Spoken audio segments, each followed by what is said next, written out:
Europe 1, les pieds dans le plat. L'histoire vraie ou pas de Pierre Bellemare. Vous qui nous écoutez sur Europe 1, vous attendez l'histoire de Pierre Bellemare. Bien sûr, Vincent Delerme connaît le principe, puisque vous étiez là je me suis réveillé avant pour que ça. l'émission ne démarre. Vous vous êtes réveillé pour ça. Il est descendu de sa bulle pour nous raconter son histoire. C'est Pierre Bellebulle. Le titre de cette histoire, c'est Coup de théâtre au pressing. C'était au 5 à sec. Avant de nettoyer une veste, Sandy Ross, une teinturière d'Ann Arbor dans le Michigan, vérifie le contenu des poches et trouve dans le fond de l'une d'elles une feuille de papier pliée en 4 sur laquelle quelques lignes sont griffonnées à la hâte. Quand Sandy les lit machinalement pour s'assurer que le papier n'a pas d'importance, son sang se glace dans ses veines. « Tu as commis un meurtre, mais personne n'y croit.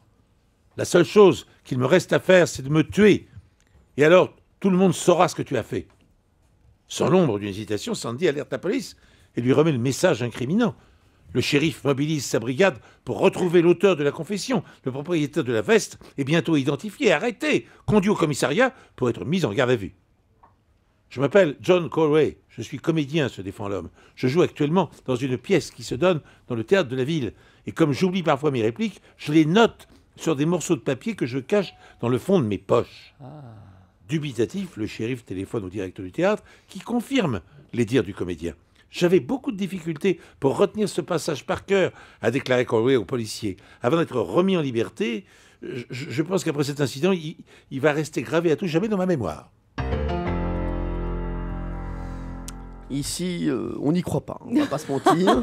Je vois la tête de Laurent Guimier qui n'y croit pas du tout. Laurent. Mais je sais pas, la façon dont il raconte l'histoire à la fin, j'ai l'impression qu'il part dans quelque chose de pas vrai. J'aime bien cette nouvelle voix là. Je sais pas l'histoire qu'il raconte comme ça quand il part à la fin, c'est génial quoi.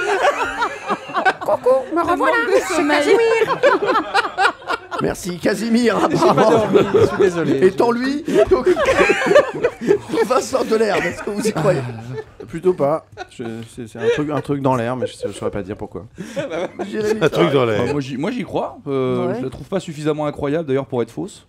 Merci. Si vous n'aimez pas les histoires de Pierre Bellemare, n'en dégoûtez pas les autres. C'est tout ce qu'on peut vous demander. Valérie Benaïm. Oui, moi j'aime bien l'idée de ce comédien qu'on prend pour un tueur. Ça veut dire que voilà, il était performant. Eh bien, on aura la réponse dans un instant. Pierre Bellemare. Vous me montrez du doigt comme ça, c'est très désagréable, je dis tout de suite. Pierre Bellemare, comme ça, oui, c'est une sorte d'exigence.